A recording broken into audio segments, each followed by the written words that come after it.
romantika Pariisis, karneval Brasiilias või jooga Indias. Meie ütlemegi sulle, mis võiks olla sinu järgmine peatus. Tere head kuulajad, teiega on Õhtule reisi podcast Järgmine peatus ja minu nimi on Liina Koolman. Tänases saates on minuga liitunud sõjablogija, niimoodi mis korrektne öelda, ja sõjablogija Artur Rehi. Tervist, Artur! Tere! No sinul ilmus äsja raamat 8 missiooni Ukrainas, kus jutustad siis 8 korras, kui sa käisid Ukrainas. Paneme alustuseks paika või teeme kuulajale selgeks, et mida see missioon sinu raamatu kontekstis tähendas, mis missiooni sa käisid? Ütlesid tõesti, et minul ilmus, aga tegelikult suurema töö selle raamatuga, ma ütleks, oled just sina ära teinud, toimetades, keeletoimetades ja kõik nurgad maha lihvides põhimõtteliselt, mis minust jäid. No kuule, ma hakkan punastama siin ära. Ära hakka, aga olgu, jaa. Aga sina oled autor, need on sinu lood, mida mina siis kohendasin, ütleme niimoodi. No missioonid, ma olen tsiviil, eks ole, ma ei ole militarist kuidagi, ma olen reservväelane tegelikult, elan tavalist tsiviilelu, et mõni inimene võiks arvata, et käid metsas ja lased kogu aeg ja treenid, aga ei, et missioon minu jaoks tähendaski fundraiser kampaania loomist, fundraiseri video tegemist, kindla eesmärgi seadmist, et Ukrainas see spetsiifiline üksus vajab neid autosid ja neid droone, need maksavad nii ja nii palju, näiteks 70-80 000, see on pandud eesmärgiks, teen video, seletan ära, miks meil vaja, kuidas me selle kokku saame, inimesed annetavad, üldiselt tuli see summa kokku, kõik korrad tuli peale viimase vist. Ja siis tuli raha, ostsime Ragnar Sass ja tema meeskond, siis tegelesid autode droonidega, ostsime need, järgmise konvoiga siis sõitsime kohale Kiievisse, andsime droonid ja autod üle, ja seda ma kutsukski missiooniks. Kuidas see kõik algas? Sõda oli siis juba aasta aega kestnud, täiemahuline sõda, 23. aasta veebruaris või jaanuaris alguses igatahes. Ühel suvalisel õhtul ma saingi kõne lihtsalt võõrad numbrit ja imelikkusega ei ole, ma võtan vastu võõrad numbrid. Ma ka võtan. No minu abikaasa näiteks kunagi ei võta ja alati guugeldab sealt numbrite nimistust, mis number see on, et kas ta peaks ja mingi reklaam on, mis iganes on. Aga teisel pool oli Ragnar Sass ja kes Ragnarit tunneb, ega tal ei ole aega niisama ilmast rääkida, isegi kui ta esimest korda suga suhtleb. Ta ütleb kohe, miks ta sulle helistas, mida ta tahab ja mida selleks tegema peab, et ta on siuke otsekohene kiire vend ja mulle megalt meeldis see, mul on ka siuke inimene ja mul on kohe kaasas nagu, et mulle me ei olnud kohe kaasas jah, et ma tulen Ukrainasse, aga mul oli nagu selle mindsetiga kohe, et tundus minu tüüpi inimene ja ta küsiski, et tule Ukrainasse ja sellel hetkel ma ei öelnud talle jah, et ma tulen, pigem ma ütlesin, et ma mõtlen ja see võib-olla kaldus natuke ei poole isegi. Aga mõne aja pärast siis ma andsin talle juba selge sõna, et jah, ma tulen ja liitun konvoiga ja nii see hakkaski. Ja 8 konvoid hiljem ilmus see raamat. Miks sa mõtlesid vastuse peale, et kas ei või jaa? No esiteks ma kartsin, see on sõda ja see kõik on väga hirmus. Sellest ajaks ma olin juba näinud aasta aega, kes kuidas sureb, mis hetkedel, mis linnades ja nii edasi, et mul oli väga selge, mis seal toimub kõik. Et ma kohe ei kiirustanud küll minema sinna, aga samas oli see tunne, et kuidas ma kajastan seda asja usutavalt, et mul on nüüd Eesti sõjablogi ja ma räägin Ukraina rahva kannatustest ja võtan endale nagu justkui selle õigus, et ma tean, millest ma räägin, et siin on sõdurid, siin nad surevad, need on lahingud, võib-olla ma vahel isegi ütlen, et nad tegid vigu, kuidas on mul see õigus? Istudes kodus, olgem ausad, siis oma diivani peal või nagu meid kutsutakse diivani sõdalasteks niimoodi mõnitavalt. Ja mul oligi endal ka sees see tunne, et ma pean minema sinna koha peale ja ma pean ennast nagu mõnes mõttes ohtu seadma, aga ma pean ka nagu tajuma, mida nemad tajuvad ja võib-olla tundma seda hirmu ja kõike. Et sees poolt oli see tugev soov ikkagi seda kõike kogeda ja minna. Te käisite iga kord Kiievis. Kui ohtlik see Kiiev on praegusel ajal? Eks see vist 1,5 aasta jooksul võib ju ka olla või muutunud, on ja? Ja on olnud ohtlikumaid ja vähem ohtlikumaid perioode. Venelaste raketi- ja droonirünnakute taktikad on vastavalt aasta ajale muutuvad. Näiteks enne külmaperioodi need ründavad alati elektrijaamu linnade lähedal, kuhu kukuvad siis mõned droonid ka elurajoonidesse. siis vahepeal nad teevad, ütleme, kui Trump ja Putin seal omavahel madistavad, siis ütleme, kui Putin tahab Trumpile mingit tugevamat signaali või keskmist sõrmenäidet, ta saadab ta jälle 150 drooni Kiievisse, et see on nagu siuke venelaste viis mingeid asju diplomaatiliselt näidata, on rünnata pealinna nagu suure drooninumbriga. Mõnikord ei ole siukseid asju olnud, mõnikord on neid rohkem ja enamus korrad, kui mina olen käinud, me oleme ikkagi peaaegu, et iga öö saanud drooni ja raketirünnakuid. Mis tähendabki seda, et sa oled hotelliruumis, ärkad öösel plahvatuste peale, nii et kõik väriseb, et kes ei ole võib-olla mürsu või drooni plahvatust kuulnud, ei ole nagu filmides, et filmi, kino ja teleka kõlar annab selle nagu plahvatus edasi, aga ta ei anna seda nii madalat heli, mis nagu põlvedest läbi käib, et siuke hästi madal vibratsioon, mis siukse nagu ürgsi hirmu tekitab sinus nagu kauge siuke madal pauk. Ja see äratab öösel üles ja siis on küll ikkagi väga õudne olla. Ja iga öö põhimõtteliselt on seda olnud ikkagi, et surmahirmu on nagu kogetud päris palju, aga hea uudis on see, et see on lihtsalt surmahirm, midagi ei juhtu sinuga, sa võid istuda ja karta, võid joosta ja karta, aga nagu sa ei sure sellest hirmust. See mulle väga meeldis nagu see õppetund, et ma võin karta, aga ma saan ikkagi tegutseda ja oma elus valikuid teha, vahet ei ole, et ma kardan, et see ei pea nagu suunama mind kuhugi. Et see oli nagu üks tugevamaid asju, mille ma võitsin võib-olla seal käies. Aga meenuta seda esimest korda, kui ärkasid raketirünnaku peale? Esimene kord, jah, see oli päris humoorikas isegi. Tore, et sa niimoodi kirjeldad seda. No selles mõttes oli, et ma olen ju selleks, mul oli kõik ju selge, kuidas peaks käituma raketirünnak, on okei. Kiirelt püsti, kiirelt varjendisse. Ma teadsin, kus varjend on, ma olin selle enne valmis vaadanud, aga esimest korda, kui ma ärkasin siis öösel selle paugu peale, siis tohutu siuke ürgne hirm täiesti, et kuuled seda madalat vibratsiooni, ümber plahvatab, õhutõrjekahurid töötavad ja siis ma läksin lihtsalt akna äärde ja hakkasin aknast välja vaatama, et kus need paugud siis käivad ja mida ma seal näen.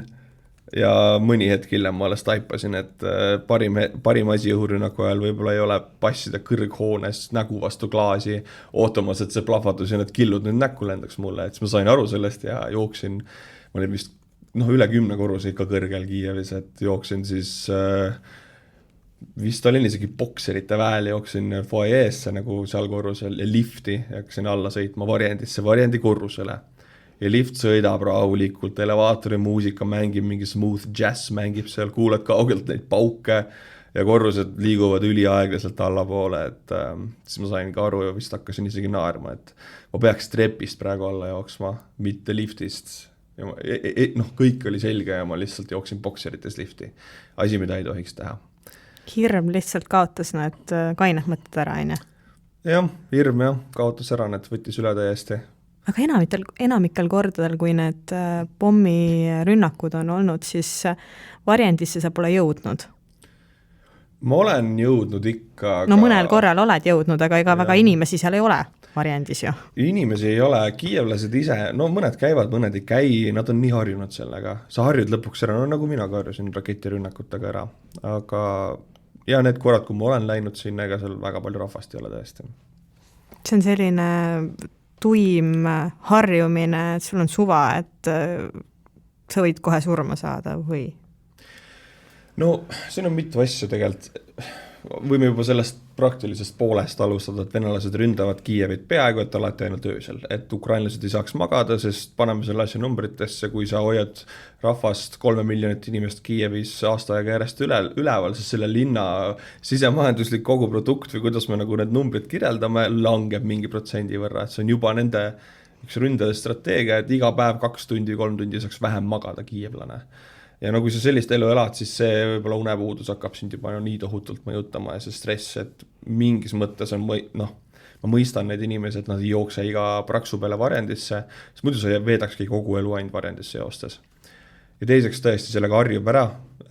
Kiiev on suur ja lai linn ja ütleme, raketiga pihta saada tõenäosus ei ole suur, see on võimalik muidugi, aga suht suur osa inimesi võtavad need šansid siis.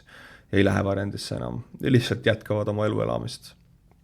Sa mainisid, et te ööbisid kõrghoones. Miks ööbida kõrghoones? See tundub selline veel ohtlikum variant olevat. jaa, ma esimest korda, kui ma läksin, ma arvasin ka, et see on mingi nali või et nad teevad mingit pränki jälle uute tulijate peale, et näe, siin on meil üks kõrgemaid klaastorne, mingi ronigi nüüd üles ja magage. Aga tuleb välja, et ei, see oligi vist teadlik valik, et see hotell, kus meie olime, oli üks rahvusvahelisemalt tuntud hotelle, kõigile meeldis olla seal. Hea odav õlle, I guess, või midagi sellist, aga hea teenindus. Aga tegelikult oli seal ka praktiline põhjus, et see oli Kiievi ärikvartalis kesklinnas, kus me teadsime, et on Patriot õhukaitsekompleks, kaitseb seda piirkonda, mis on siis maailma üks paremaid ja kallimaid õhutõrjekomplekse, need on Ukrainas kokku mõni ainult. Ja see hotell oli siis selle kaitse raadiuses ja sellepärast me seal ööbisime, kuigi tõesti see oli Kiievi kesklinna mäe üks kõrgemaid hooneid, noh, mis seal oli mingi 20 korrust kokku ja sealt ülevalt nägi ikka üle terve linna, kui kuskilt midagi lendas, oli hästi näha. No kui sa enne esimest missiooni läksid kodus oma tollasele kihlatule, praegusele abikaasale Annabelile rääkima, et ma lähen Ukrainasse, mida tema asjast arvas? Ma isegi võib-olla, ma ei mäleta, kas ma läksin rääkima või ma isegi nagu küsisin, et mida sa arvad sellest, et ma ei olnud üldse nii kindel, et ma nüüd lähen, et pigem ma nagu torkisin korraks seda teemat, kuidas ta üldse tunneb ennast ja mis ta arvab, aga ta reageeris niimoodi, et ma sain ka ise selle julguse juurde, et ma võingi nagu minna, et ka tema nagu nii-öelda kiidaks heaks selle, et ta kuidagi nii reageeris. Annabel ei tundu mulle minu arust ta kardab, aga mulle väga meeldib tema juures ka see, et ta teab, et ta kardab, aga see ei muutu mingiks vältivaks tegevuseks, et sa ei tohi minna või ma nüüd nii palju muretsesin su pärast, et pigem ma näen, et ta on mures, aga ta ütleb, et ma saan aru, jah, sa nagu, et mine ja tee, mida on vaja teha. Et mulle see väga meeldis ja sealt ma saan hästi palju jõudu ka nagu selles suhtumisest, sest kui abikaasa reageeriks teistmoodi, see mõjutab nii otseselt, et mina ei saaks teha neid asju, mida ma teen, kui Annabel oleks nagu väga vastu sellele kõigele. Et ta oli algusest peale toetav, algusest peale ta kartis ja oli mures, aga toetav ikkagi. Et sealt tuli palju jõudu mulle, ma arvan. Võimalik, et ma olen sulle seda öelnud mingi hetk, aga kui ei ole, siis ma ütlen praegu välja, et mulle väga meeldib, kuidas sa oled selle raamatu vältel oma abikaasast rääkinud. Et see on väga ilus. Jah, no Annabeliga on üldse, ma võin sellest rääkida ka, ei ole otseselt sõjaga seotud, aga me oleme huvitava teekonna läbi käinud, et me olime juba teist korda kihlatud, siis kui me abiellusime, et esimest korda me saime kokku 2018, siis me kihlusime 2020 jaanuar ja 2020 august, siis ma suutsin ta juba maha jätta. Et võib-olla liiga noor, natuke loll, emotsioonid keevad üle ja teed mingi lolli impulsiivse otsuse. Et ma olingi noor ja loll, väga otsene vastus. Ja nii kui ma olin ta maha jätnud, sain ma aru, et ma olen noor ja loll ja see oli väga vale otsus ja sellest hetkest saati tegin ma kõik, et saada teda tagasi, ehitada üle selle usaldus, see võttis tohutult aega. Nagu me räägime nagu aastatest, mitte kuudest. Aga kui see vastus on nagu nii selge mu sees, siis ei olnud mulle enam vahet pole see palju see võtab, ma tean, et ta on mu inimene, ma teen kõik ja kõik nii läkski, et põhimõtteliselt 3 aastat hiljem palusin ma teda siis uuesti naiseks ja ta oli nõus ja nüüd me oleme abielus. Aga kui sa oled siukse asja läbi käinud, siis ei ole sees neid küsimusi, et kas see kõik on õige või kas see on minu jaoks, ma olen proovinud, jah, ma jätsin ta maha, ma proovisin, sain tohutult haiget, ise tegin seda endale. Et mul on nagu väga selge, et ma saan oma jõu ja tugevuse oma abikaasalt väga suures osas ja tänu sellele, et mu kodu on mulle nii turvaline ja mu suhe on mulle nagu väga turvaline, siis ma võin minna mingi sõjatsooni ka, sest ma tean, mul on vaimselt tugi olemas, et seal ei ole nagu illusioon, et mina teen seda üksi või niimoodi, et see on ikkagi tugevalt nagu meie tehtud, ainult mina olen see nähtav pool. Te käisite mesinädalatel Ukrainas. Kuidas selline asi juhtub?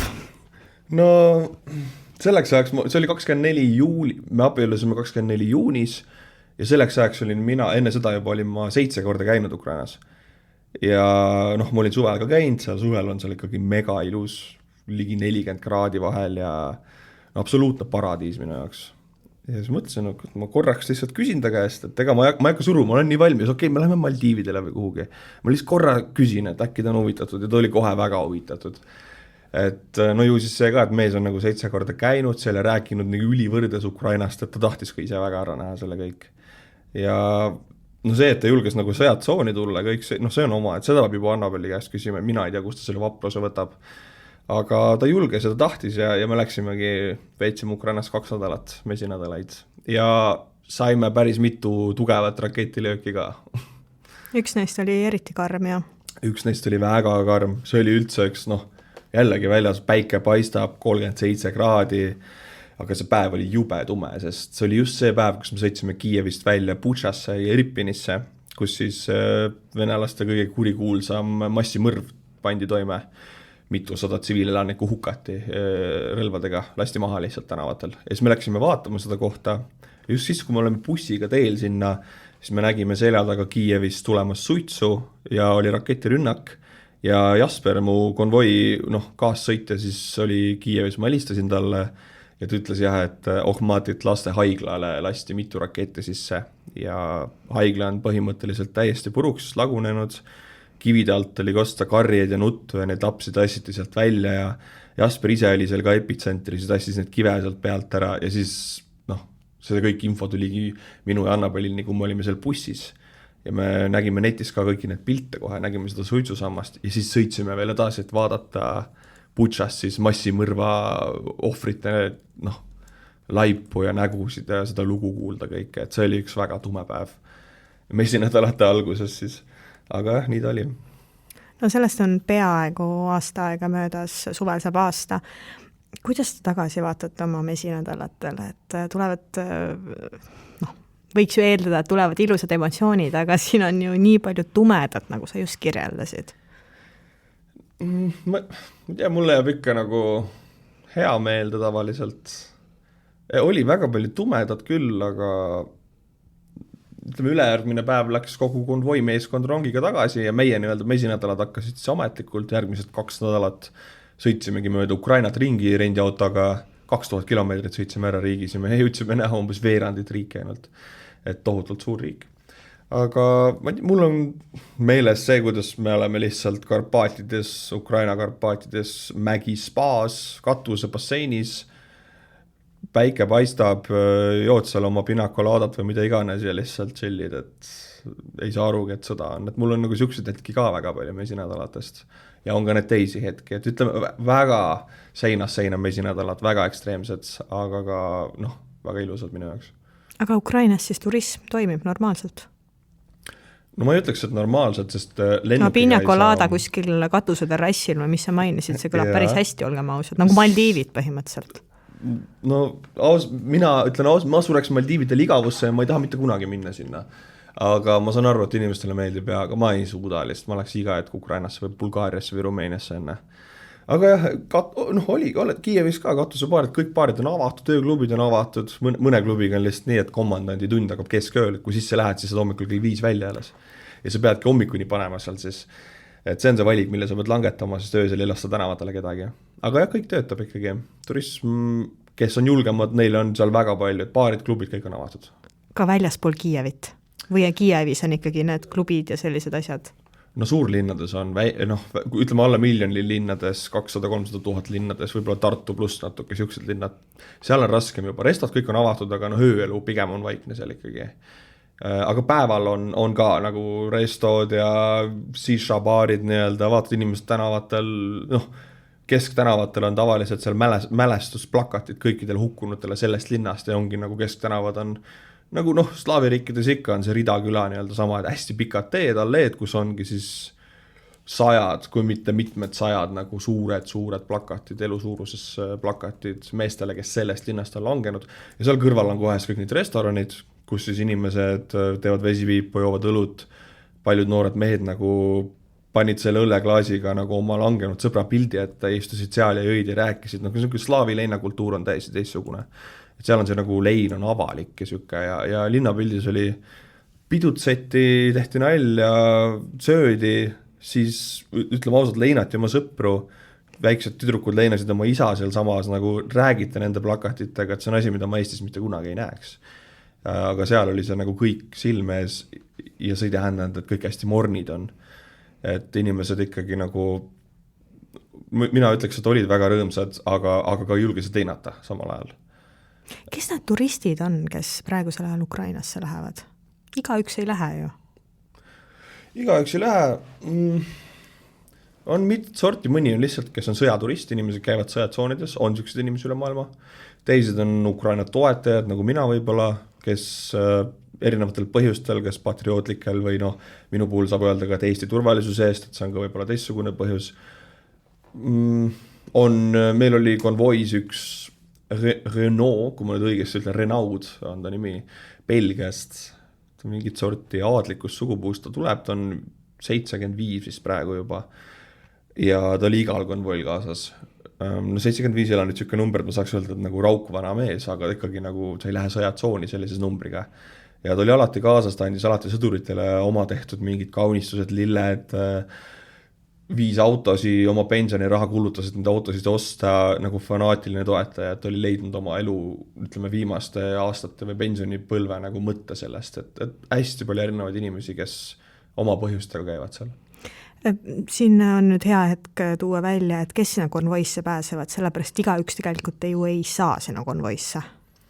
No 69. brigaad, see on naljakas nimi, aga just see, kus mina käisin Ragnar Sassi meeskonnaga, siis 69. Nuuskiv brigaad, Sniffing Brigade, et üldiselt sinna saavad sõitjateks need, kes annetavad auto. Eks siis auto hind on 15–20 000 euri, jääb suht sinna vahemikku alati. Kasti auto nii-öelda Toyota Hilux või Fordi kasti auto näiteks. Ja üldiselt jah, siis need, kes annetavad ühe või mitu autot on konvois ja siis võivad valida endale ka kaassõitja, et siis pannakse 2 inimest auto kohta, kes siis vahetavad kogu aeg. Mingit pause nagu tegelikult ei tehta. Sõidame kohale tavaliselt 24 tunniga, kuni 30 tunniga.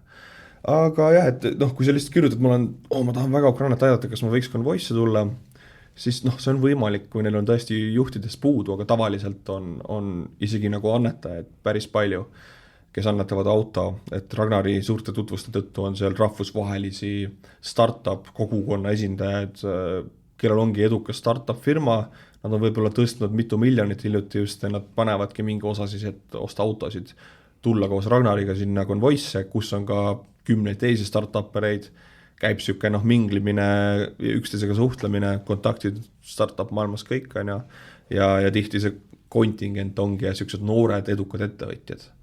Aga on ka natuke teistsugust rahvast olnud. Kuidas ja kus sina kogusid raha? Et siis nii-öelda enda osa ehk siis enda auto sinna konvoisse tuua? Või autot, tegelikult oli sa ju kogusid päris palju raha.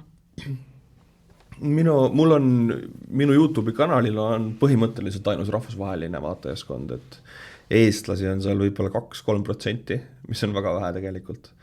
Ja ütleme 800 000 euro peale, mis kokku on annetatud, vist 2 või 3 annetust on tulnud Eestist. Ülejäänud on kõik Ameerikast ja Euroopast. Aga jah, ma tegingi, minu meedium on video, minu vaataja on nagu videomeelsusega, ta on harjunud mind videost nägema, eks ma ei teinud kirjalikku postitust või pilti, ma tegingi video, fundraiser video YouTube'i ja tüüpiline, et kirjelduses on link, videos ma seletan 1-2 minutiga täpselt ära ja näitan ka tihti, et näe, selline on see droon, seda on vaja sellele üksusele, selle eesmärgi pärast, vaja hävitada neid Vene võimekusi, seda saab teha sina, kui sa annetad, nii palju maksab see droon ja mida inimene täpselt tegema peab selleks ja mis ta saab selle eest, tihti sai näiteks. Nagu siin on meil see patch, et Sniffing Brigade'il olid iga fundraiser kampaania jaoks oma patchid, erineva sõnumi ja erinevate droonidega siin peal.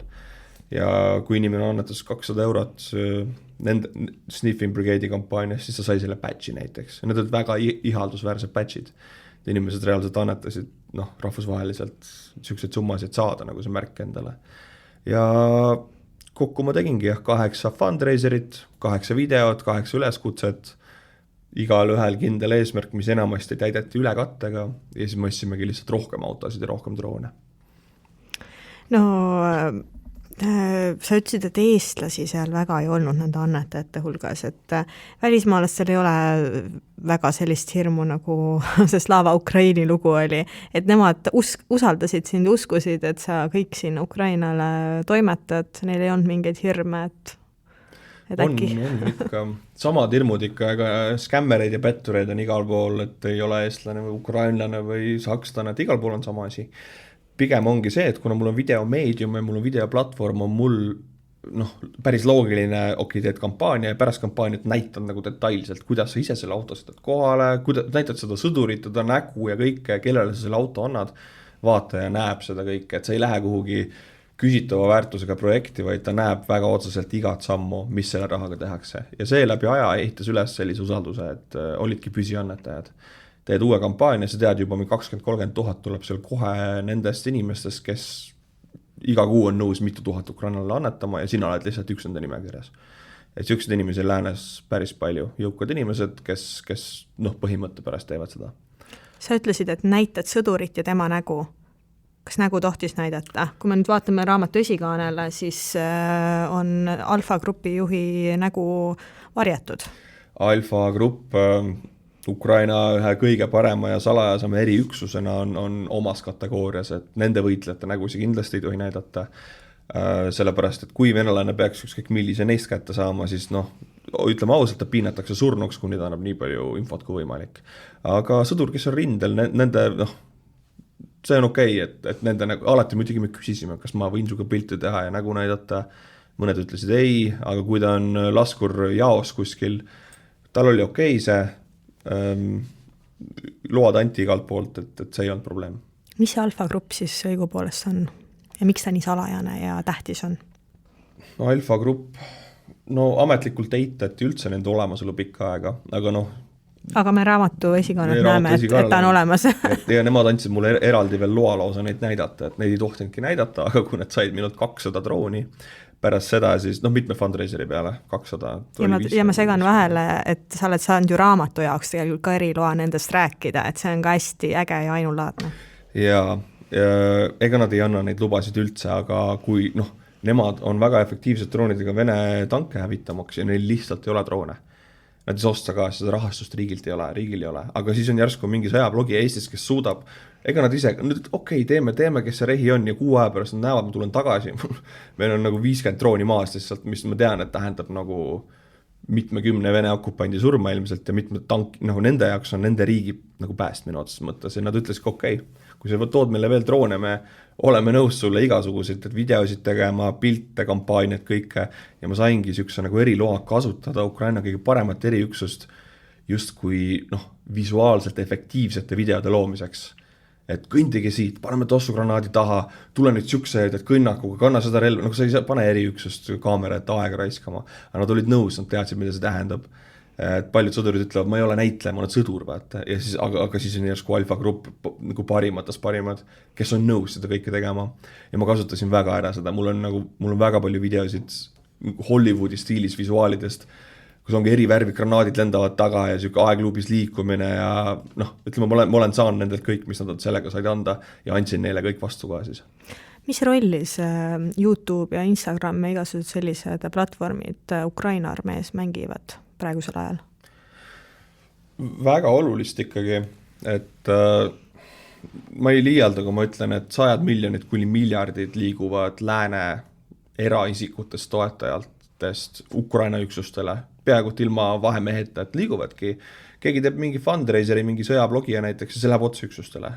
Ja see kõik läbi nende platvormide Meta, YouTube, TikTok, ma ei tea, võib-olla Snapchat vähemaks.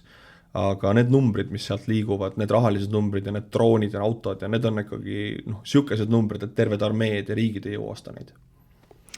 Raamatu tagakaanel on kirjas, et sa oled teinud koostööd Ukraina kaitseministeeriumi luure peadirektoraadiga. Mis koostööd te siis tegite? Raamatu taga ongi näha pilt 2 mehest, kes kannavad drooni, mille venelased ise nimetasid Baba Yagaks, ukrainlaste üks versioon on Vampir, drooni nimi, siis 4 tiivikuga suur droon, mis kannab kuni 20 kilogrammi, mitut väikest mürsku või ühte suurt, kas või 152 millimeetrist või midagi sarnast. ja peal on kirjas rehi. Et see droon siis on välja arendatud koostöös Gurriga, Gurri luure peadirektoriaadiga ja jällegi, nad ei tee sõjablogijatega koostööd. See ei ole asi, mida teeks armee luure peadirektoriaat. Aga kuna Ukrainas on peaaegu, et kõikidel üksustel on alati raha ja rahapuudus, autode puudus, droonide puudus, tehakse mööndusi, kui leitakse viis, kuidas neid saada. Jällegi ma sain kokku teatud inimestega sealt, kes nägid, mida ma olen teinud kas või Alfa grupile, üks asi viib teisene, eks nad näevad, kui sa teed Alfale siukseid asju, me teame, need vendi, nad on nagu top notch, siis siin on nagu usaldus juba olemas, et Alfa komandör on nõus tegema neid asju. Ja kohe viidi mind vabrikutesse, näidati, kuidas asi käib ja pakutigi välja, et meil on võimalus arendada välja sellised droonid, sellised võimekused, meil on vaja raha, lihtsalt raha. Et osta juppe, maksta tegijatele, tegelikult enamast teevad tasuta seal. Ja mina teadsin, mida mina pean tegema, ütlesin kohe välja nõudmised, mul on vaja nende poolt vastutulekuna häid visuaale. Tähendab, et inimene, kes on 10-15 aastat olnud armees ja tegelenud väga efektiivne sõdur ja luures, ta peab järsku hakkama näitama kaamera ees mingi sõjablogija jaoks. Kuidas sa veenad selle inimese ära? Ongi, et mul on vaja sükest asja, see on mõju tingimus. Ja nad olid nõus sellega. Ja ma saingi auastmed ja nimed, mida ma muidugi ei nimeta, aga siuksed vennad kaamerata tegema asju, mida nad muidu vaataks väga ülevalt olla, et ma olen endast lugupidav, tead see ja see auaste, ma ei tee selliseid asju. Aga kui sa tahad saada 150 000 eest droone, siis sa pead tegema. Ja nad olid nõus ja meil tekkiski väga sümbioosne suhe oma vahel. Mina sain videosid, klippe ja olukordi, mida ei ole võimalik muud moodi saada minusugusel inimesel ja nemad said droone. Et see kampaania, mis see pilt siin taga on, nende droonide kampaania, siis kokku oli rekord 184 000 eurot annetati, kui me näitasime neid rehidroone. Et absoluutne rekord tuli sealt välja. Ja. Mis nendes salajastes vabrikutes toimub või näha on, mida sa siin mainisid just enne? Jaa, need vabrikud jällegi, kui ma sellest räägin ja ka raamatus räägin, on igaks juhuks disclaimer, et seal ei ole mitte midagi, mida keegi saaks ära kasutada enda huvides, et ma olen väljendatud on asja niimoodi, et isegi kui sa saad midagi sealt teada, siis sa ei saa midagi teada. Üldiselt on need erinevate linnade mahajäetud osades, mahajäetud hoonetes, mis väljastpoole näevad välja täpselt sellised, nagu ma ütlesin, mahajäetud, ära kaetud laudadega, sul ei ole aimugi väljaspoolt, et sa kuhugi üldse jõudnud oled. Ja nagu ma ka raamatus kirjeldan, et ühel hetkel siis üks teatud inimene, kellega me koos olime, pani sõrme vastu ust, kus oli siis varjatud sõrmejälje lugeja, uks läks lahti ja sees oli nagu mitmekorruseline droonivabrik, kus töötasid mitmed inimesed. See oli täiesti uskumatu. Ja ma juba näen neid kommentaare, ma olen YouTube'is ka näinud, need inimesed kodust vaatavad, sa ei tohi sellest rääkida, venelased ründavad. Tead, see on just hea, et ma sellest räägin, mul on antud luba sellest rääkida, kui nad hakkavad ründama kõiki linnade mahajäetud osi, siis nad raiskavad 10, kui mitte 100 rakette ja droone ilma, et nad tabaks mitte midagi. Et see on okei sellest rääkida, täpselt siukses sõnastuses, nagu ma praegu räägin. Ja nad ei taba neid, nad ei leia neid droonivabrikuid üles ja nad on nii laiali hajutatud, et nad ei olegi võimalik hävitada. Raamatus on kirjutatud ka ju, et kogu info Ukraina armee kohta on käimasoleva sõja mõistes ebaoluline või avalik teave. Ja. Lihtsalt see tavaline lugeja, nagu ka mina olin ju, ta lihtsalt ei teadnud seda asja, aga venelane ju teab selles mõttes. Venelane teab väga hästi, nad teavad ka umbes, mis piirkondades siuksed vabrikud on ja nad pommitavad neid piirkondi ilma ikkagi, et nad suudaks neid leida ja nad raiskavadki droone ja rakette nende peale, et selles ei ole midagi nagu vale, kui selline piirkond anda, see on nii suur piirkond igas linnas, et seda ei ole võimalik pinpointida kuidagi. Aga siis sellist taktikat kasutataksegi, et venelasi valele teele juhtida, et viidatakse mingile suvalisele kohale, mis ei ole tegelikult see vabrik? No, selle nimi üldiselt vist ongi hajutatud tootmine, inglise keeles dispersed industry, mis on enamus sõjas riikide viis, siis kuidas tootmist jätkata ilma, et see hävitataks. Iraanis on enamus vabrikud maal ja Ukrainas ka see ongi, Eestis on tegelikult samamoodi, kõik laskemoonalaod Eestis, venelastel on ju teada mingid laskemoonalaod ja seal midagi hoitakse. Aga hoitakse ka igal pool mujal, et meil on juba teada, et kui sõda hakkab, siis venelane pommitab Eestis segi 10-15% meie laskemoonast, see on sisse arvestatud, nii see käib. Ei ole võimalik, et sõda hakkab ja me ei kaota mitte midagi, aga kuna meil on hajutatud ladustamine, hajutatud tootmine, siis nii lihtsalt on, et mingid laod lastakse õhku, kui enamus jääb terveks. Ukrainas samamoodi, et nende tehased on nii laiali, nii ära varjatud, et kui üks neist hävib, siis ülejäänud 250 töötavad ikka edasi. aga kõik need droonivabrikud ja armeebaasid, kus sa käisid, olgu see Alfa Grupp või miski muu, drooniakadeemia, tegelikult need on võrdlemisi ohtlikud kohad ju. Need on kõik sihtmärgid, need ongi nagu the target, eks kõige olulisemad sihtmärgid, aga nad ei tea, venelased ei tea, kus nad on. Kui nad teaks, nad pommitaks nii kaua, kuni seda asja ei ole enam.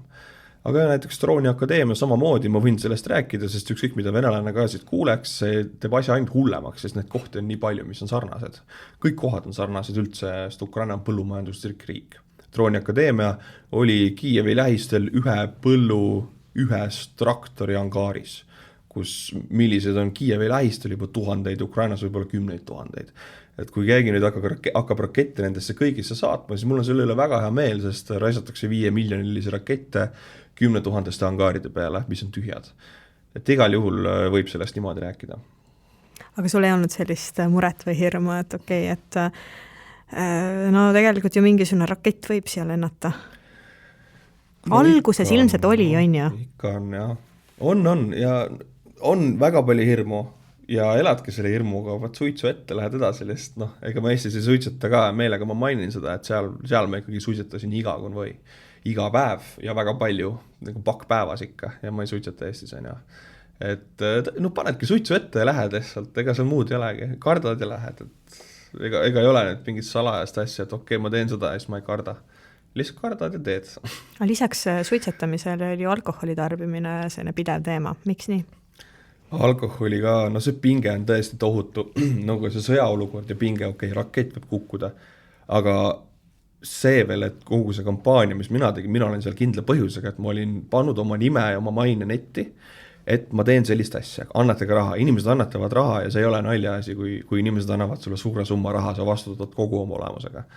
Ma lähengi sinna, mul on ma pean tootma hea video, ega need inimesed seal, see ei ole Hollywoodi set, kus kõik teavad, me nüüd filmime, see on nagu koht, kus sõduritel on kiire, kõigil on kiire, sõjaolukord, et sa pead tootma põhimõtteliselt ühe võttega alati perfektsed versioonid. Sul ei ole, okei, teeme nüüd uues sükest asja olemas.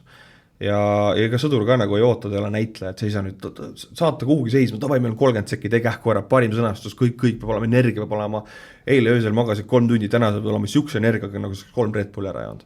Ja nagu see pinge ongi, et päeva lõpuks, kui kõik need asjad enamasti läksid edukalt, siis sa oled nagu vaimselt lihtsalt, okei, anna mulle lihtsalt 3 õllet, külma õllet ette ja ongi kõik. Et siuke tunne oli juhtuks.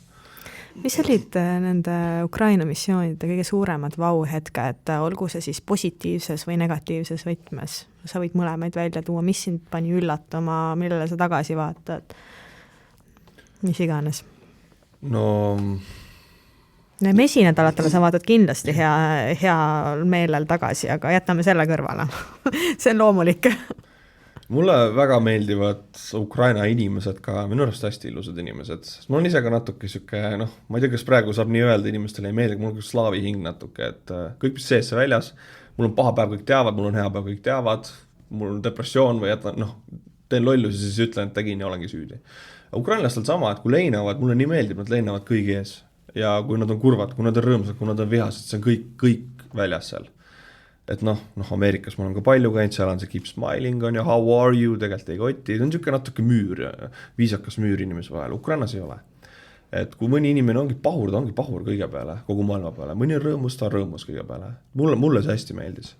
Et Eestis on mul tihti olnud viltuseid pilke, et miks you're too much või sa oled liiga palju see või liiga palju too või kust mind tead kooliteatrist kuskilt välja visat või läbi elu on olnud niimoodi, et tunned kuidagi, et natuke palju on. Et Ukrainas ma ei tunne seda üldse, et seal kogu ühiskond on siuke ja nutatakse, naertakse väga avalikult, sõda käib, kellegi pole aega bullshiti jaoks ja mulle nagu hästi istus see kuidagi sisemine välimine rütm on nagu paigas seal täpselt. Tegelikult see raamatus kiidad ka sõdureid, et nad on toredad inimesed. Et kui sa mõtled sõdurite peale või üleüldiselt sõja kontekstis inimeste peale, siis nad ei tundu ju tavainimesed justkui olevat. Ei arvaks küll, sest ütleme otse välja, need sõdurid, kellega ka meie kokku saime, kes naeratasid, tegid nalja, surusid kätt, mõned kallistasid kohe, tulid mõned oma lastega sinna, sest noh, ta saab linnaloa 5 päevaks, et meie auto võtta, ta võtab naise ja lapse kaasa, sest tahab perekonnaga aega, aga ta peab selle auto üle tooma. Äkki ta on lihtsalt mees, kellel on väike tütar kaasas ja sa tead, et ta homme vajutab päästikut, ta tapab ära kellegi. See on ta töö ja see on ta kohustus. Ja võib-olla eile lendas ta sõber tükkideks, võib-olla üleeile, võib-olla ta praegu leinab, aga noh, et no uskumatult nagu vaprad inimesed ja head inimesed, sest sa võiks ju sõjatsoonis olla äärmiselt halb inimene ja tuua alati väiteks, et see on sõda, ma võin olla sitapea ja ma võin käituda niimoodi. Aga ma ei näinud seda suhtumist seal, ma nägin just, et see justkui oleks nagu paremaks teinud neid kuidagi või keegi ei käitunud halvasti või ei vabandanud seda välja sellega, et ma olen sõjas või leinan või kaotasin midagi, et mina nägin seal ainult nagu niisugust väga sõbralikku suhtumist ja tänulikkust ja mulle avaldas muljet see kõik. Aitäh, Artur, sulle selle põneva vestluse eest. Aitäh. Ja järgmine peatus on eetris 2 nädala pärast. Kuula meid üle nädalati kolmapäeval Õhtulehest, Spotify'st, SoundCloud'ist või iTunes'ist ja ära unusta meie podcasti tellida.